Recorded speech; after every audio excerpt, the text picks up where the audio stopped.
এই যে আপনি হাজবেন্ড কোথায়? আপা উনি ওই যে আপনার যে স্বামী দাবি করে, উনি কি আপনার স্বামী আছে এখনো না নাই? ডিভোর্স দিয়েছেন? তাহলে সেইটার আপনার কাছে ডকুমেন্টস নাই?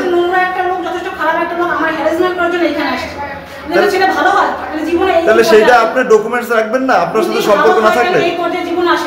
তাহলে 2 বছর আগে তুমি ডিভোর্স করলে আমাকে, আমার কাছ থেকে টাকা পয়সা নিচ্ছ, আবার এর ভিতরে মাঝে মাঝে 6 মাস 1 বছর বা 1-2 মাস পরে একটু দেখা হয়, তাও শারীরিক সম্পর্ক। সে আগে থেকে এই ছেলেটার সাথে সম্পর্কে জড়িত ছিল। তা জড়িত থাকার পরে ঢাকা থেকে 1.5 বছর আগে আসছে বাড়িতে আসার পরে সে চাকরি করবে। আমি বলছি না, চাকরি করার দরকার নেই, তুমি আমার সাথেই থাকবা। কিন্তু সে চাকরি করবেই, তার বাবা মা বছর চাকরি করুক, এই চাকরিটাই হলো তার জীবনের কাল। কিন্তু কখনোই ওর সাথে আমার সাথে ফিজিক্যাল রিলেশনে অবাধ্য হতে পারি না।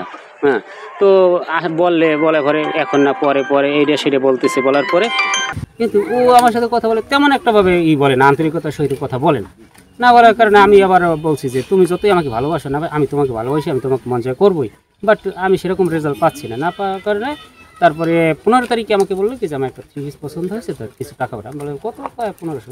আচ্ছা ঠিক আছে, 5000 টাকা করেছে, তোমার যা ইচ্ছে তুমি সেটাই কিনো। ইনফর্ম পাওয়ার পরে আমি এখানে আসি যে ও তো একটা বাসায় আছে এরকম, ওর এক্স বয়ফ্রেন্ডের সাথে না কার সাথে। তারপরে আমি সকালবেলা আমি চলে আসার পরে আমি ওই যে কোনায় দাঁড়াইছিলাম গুরুস্থানের ওখানে, দাঁড়ানোর পরে আধা ঘন্টা 1 ঘন্টার মতো ছিলাম, বের হয় না। পরে যে দেখি এখান থেকে আসতে, তা আমি তো দেখে চিনি ফেলেছি, সামনে গেছে আর ধরছি, মানে আমার দেখে না দেখার ভাঙ করে চলে যাচ্ছে। তারপর আমি হাতটা ধরলাম, আর ও আমাকে ডিভোর্স করবে, হয় ডিভোর্স করবে, নয়তো আমার সাথে এখন যাবে।